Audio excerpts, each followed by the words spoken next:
આ તરફ મોટી ખબર, કેન્દ્રીય સરકારે સર્વદળીય બેઠક બોલાવી છે. આવતીકાલે સર્વદળીય બેઠક બોલાવવામાં આવી છે. બેઠકમાં અમિત શાહ અને રિજિજુ પણ હાજર રહેશે. ત્યારે આ મોટી બેઠક હશે. આવતીકાલે સવારે 11 વાગે સર્વદળીય બેઠક બોલાવવામાં આવી છે. કેન્દ્ર સરકારે સર્વદળીય બેઠક બોલાવી છે.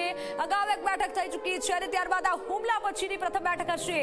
ત્યારે આ બેઠકમાં અમિત શાહ અને રિજિજુ પણ હાજર રહેશે.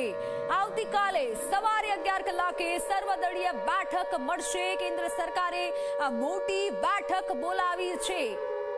પાકિસ્તાનને જવાબ આપવા માટે ઓપરેશન સિંદૂર કે જેને આપણા સૈનિકોએ સફળતાપૂર્વક પાર પાડ્યું છે, તે બાદ અત્યારે જે મહત્વની ખબર સામે આવી રહી છે, આવતીકાલે 11 વાગે કેન્દ્ર સરકારે સર્વદળીય બેઠક બોલાવી છે અને સર્વદળીય બેઠકમાં અમિત શાહ ઉપસ્થિત રહેશે. મોટી ખબર એ પણ છે કે અમિત શાહ અને રિજિજુ પણ આ બેઠકમાં હાજર રહેશે. તમામ નેતાઓ હાજર રહેવાના છે સર્વદળીય બેઠકમાં. કેમ કે જ્યારે દેશ ઉપર સંકટ આવે છે ત્યારે પક્ષ વિપક્ષ નથી હોતો, ત્યારે આપણે બધા એક સરખા હોઈએ છીએ અને બધાએ સાથે મળીને કામ કરવાનું હોય છે. તેવું કરી બતાવ્યું છે સરકારે. જે કામ કરી બતાવ્યું છે, આપણા સૈનિકોએ કામ જે કરી બતાવ્યું છે.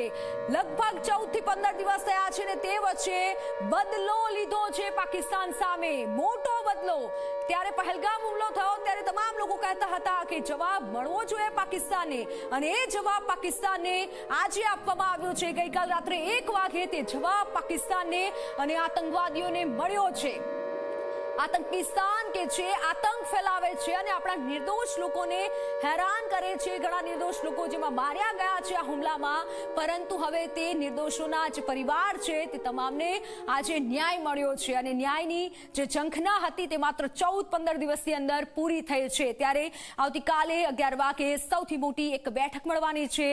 11 વાગે સર્વદળીય પક્ષની એક બેઠક મળશે, જેમાં અમિત શાહ અને કિરણ રિજિજુ પણ ઉપસ્થિત રહેશે. કેન્દ્ર સરકારે આ મોટી બેઠક બોલાવી છે એટલે હવે એ પણ જોવાનું રહેશે કે આ બેઠકમાં શું ચર્ચા થાય છે.